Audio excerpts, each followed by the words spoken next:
Hey guys, Russ again. Just wanted to, looks like I got cut off last time. There's a couple other things I wanted to mention. When I get to the point where I've got a bunch of these layers set up and I'm digging the way everything sounds, but I want to get back to producing the rest of my track, I find it's easier to select all three of these channels. So I've got my original drum rack here with the 909 and then my two Corpus channels, and Command G or use the edit menu to group them together. And then you've got a little sub mix here of your kick. And if you want to, if you're treating these all as one instrument, this would be a good place to put a compressor and an EQ on there after you've corrected for the differences in between each channel. If you want to vary the balance of the 909 sample kick versus the lower corpus versus the higher corpus, the way to do that is over here on the individual channels themselves.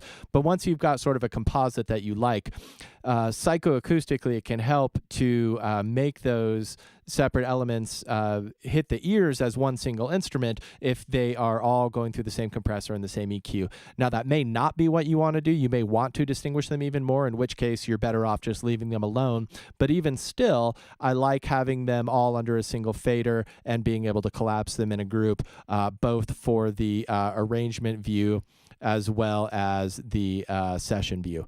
So one other thing I was going to show you is somebody had made just a comment on there about how are you going to do these kicks without Logic's clip distortion. In the saturator in Ableton, it's pretty versatile. I wouldn't say that it's as good at those particular type of distortions as the Logic clip distortion. But you know, everything's got its own little character here. But I did want to mention that there's a menu on the saturator. Analog clip is the default, but to my ears, digital clip sounds a lot more like the type of distortion that you get out of Logic's clip distortion than the analog clip does.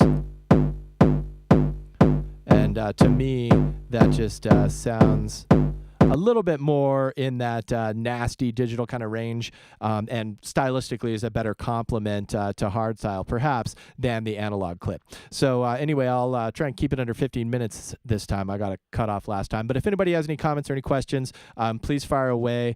And I'd love to hear if anybody has used a similar technique, especially if you have a track or something that you can play that shows the finished product. All right, peace out. Talk to you guys later.